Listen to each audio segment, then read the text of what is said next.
Baiklah teman-teman, kami dari kelompok 17 akan mempresentasikan hasil kerja kelompok kami.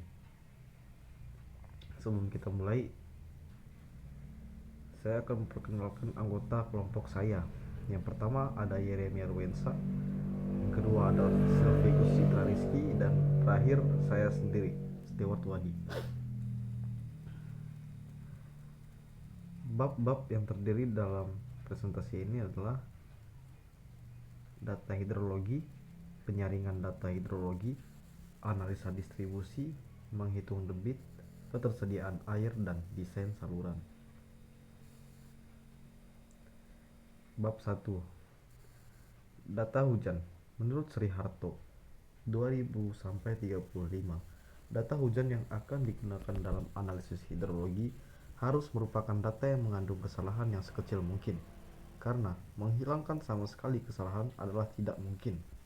Hal tersebut harus dilakukan karena besaran hujan merupakan masukan terpenting dalam analisis, sehingga dapat dipahami apabila kesalahan yang terbawa dalam data hujan terlalu besar, maka hasil analisis pun diragukan, padahal akan digunakan sebagai acuan dalam perencanaan maupun perancangan. Kesalahan-kesalahan yang banyak terjadi dalam analisis hujan adalah kelengkapan data, kepangkahan data atau konsistensi data. Cara analisis. Kelengkapan data.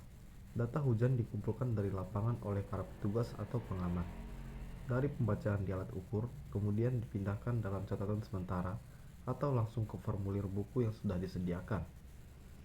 Dengan mengikuti prosedur tersebut dan juga karena sebab lain, sering terjadi data hujan tidak terekam atau catatan sementara hilang atau rusak, sehingga data hujan pada hari tertentu tidak diketahui. Hal tersebut berbeda bila memang pada hari tersebut tidak terjadi hujan. Metode perbandingan normal. Untuk metode rasional,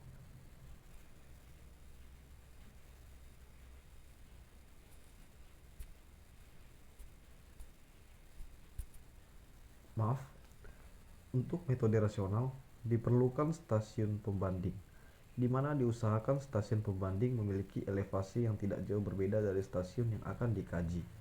Selain itu, diusahakan yang digunakan sebagai stasiun pembanding memiliki jarak yang tidak terlalu jauh dan memiliki data yang cukup lengkap. Kajian metode rasional dilakukan dengan persamaan ini. Di sini teman-teman dapat melihat rumusnya.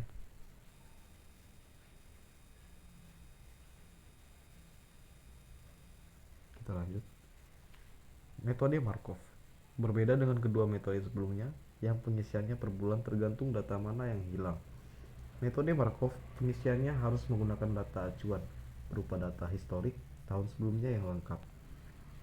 Menggunakan proses Markov adalah menggunakan metode autoregresif tahunan. Model yang paling sederhana adalah model Markov chains. Dapat dirumuskan sebagai berikut. Dan ini juga ada rumusnya teman-teman, dapat kita lihat secara seksama.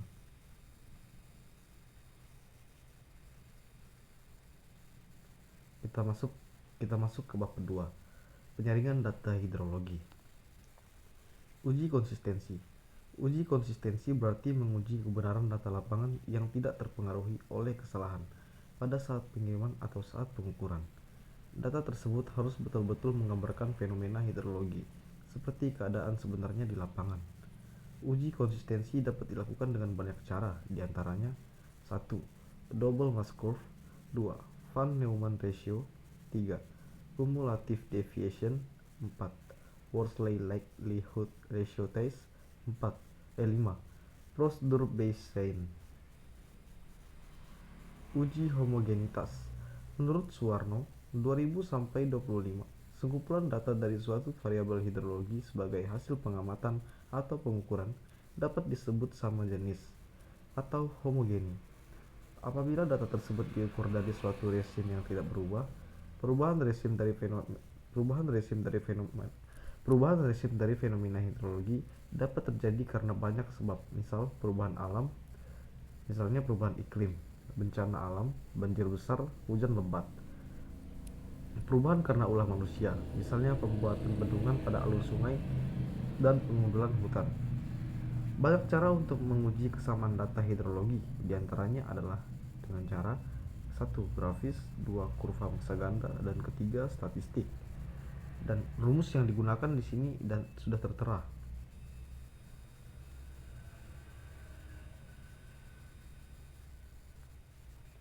Kita masuk ke bab ketiga, analisa distribusi.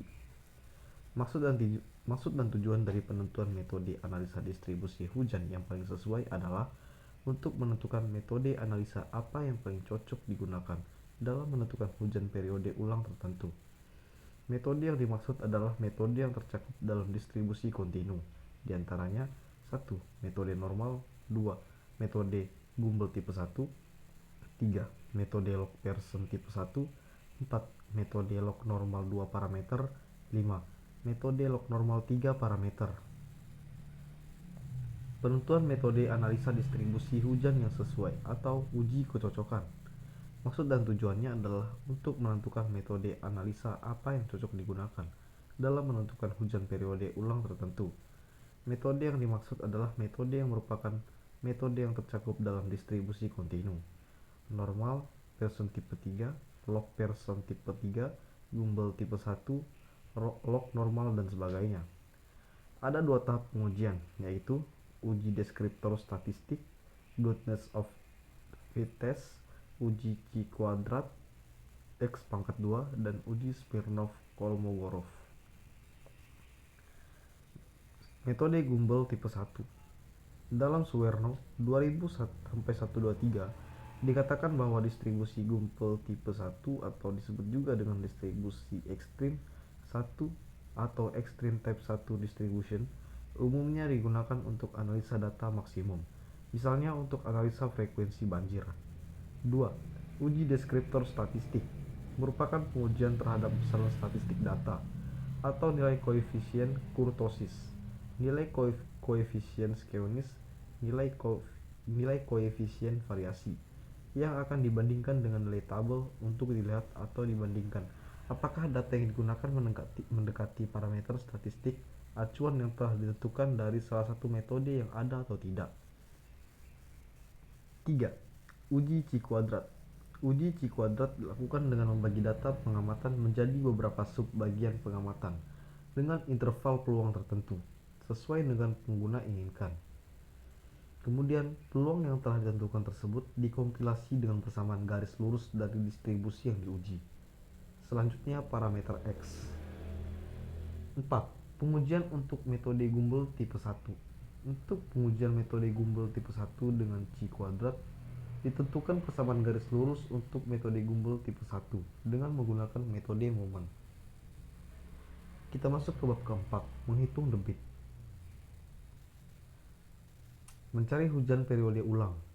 Dari pengujian Chi kuadrat yang bertujuan untuk menentukan metode analisa distribusi hujan yang paling sesuai, diperoleh bahwa metode Gumbel 1 adalah metode yang paling sesuai untuk digunakan dalam mencari hujan periode ulang 2, 5, 10, 25, 50, dan 100 tahun dalam kurung R2, R5, R10, R25, R50, dan R100. Menghitung intensitas hujan. Intensitas hujan adalah jumlah hujan yang dinyatakan dalam tinggi hujan atau volume hujan tiap satuan waktu. Intensitas hujan didefinisikan sebagai curah hujan merata yang terjadi di suatu daerah dalam satuan waktu tertentu yang sesuai dengan waktu konsentrasi dan periode ulang tertentu. 3. Menghitung debit maksimum. Metode Weduen analisa debit maksimum menggunakan HSS Nakayasu. 4. Perhitungan debit maksimum dengan menggunakan hasil dari tabel intensitas curah hujan 20 tahun. Kita masuk ke bab kelima, ketersediaan air. Evapotranspirasi merupakan salah satu mata rantai proses dalam siklus hidrologi yang dapat didefinisikan sebagai penguapan di semua permukaan yang mengandung air dari seluruh permukaan air, permukaan tanah, permukaan tanaman, permukaan yang tertutup tanaman. Evapotranspirasi dapat diartikan sebagai proses perubahan molekul air dan permukaan bumi, tanah dan vegetasi menjadi uap dan kembali lagi ke atmosfer. Evapotranspirasi potensial adalah evapotranspirasi yang mungkin terjadi pada kondisi air yang tersedia berlebihan. Faktor penting yang mempengaruhi evapotranspirasi potensial adalah tersedianya air yang cukup banyak. Jumlah air selalu tersedia secara berlebihan dari yang diperlukan oleh tanaman selama proses transpirasi. Maka, jumlah air yang ditranspirasikan akan relatif lebih besar dibandingkan apabila tersedianya air di bawah keperluan. Evapotranspirasi aktual.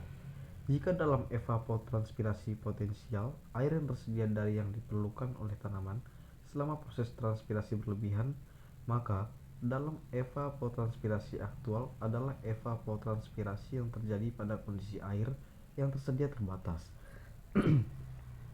Evapotranspirasi aktual dipengaruhi oleh proporsi permukaan luar yang tidak tertutupi tumbuhan hijau atau exposed surface pada musim kemarau. 6.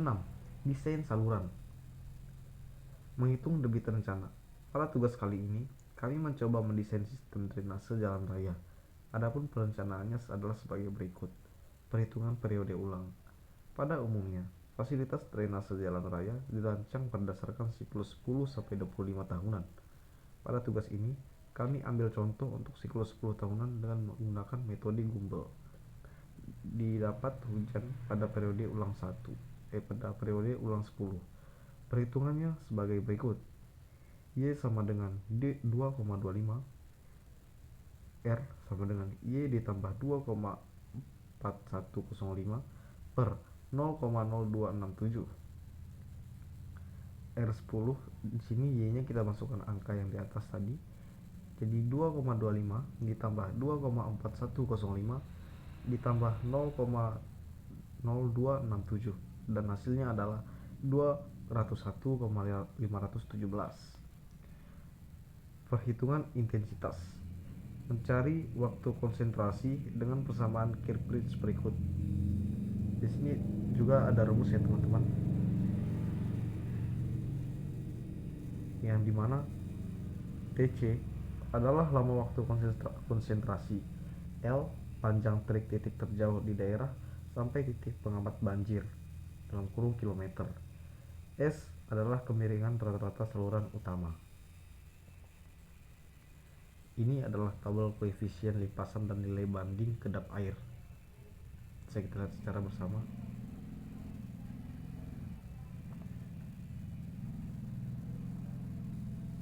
Dan ini adalah rencana lahan parkir.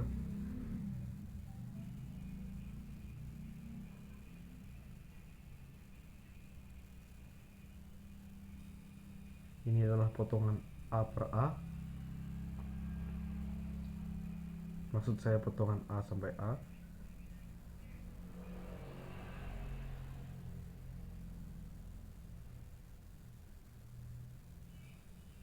Dan ini potongan BB.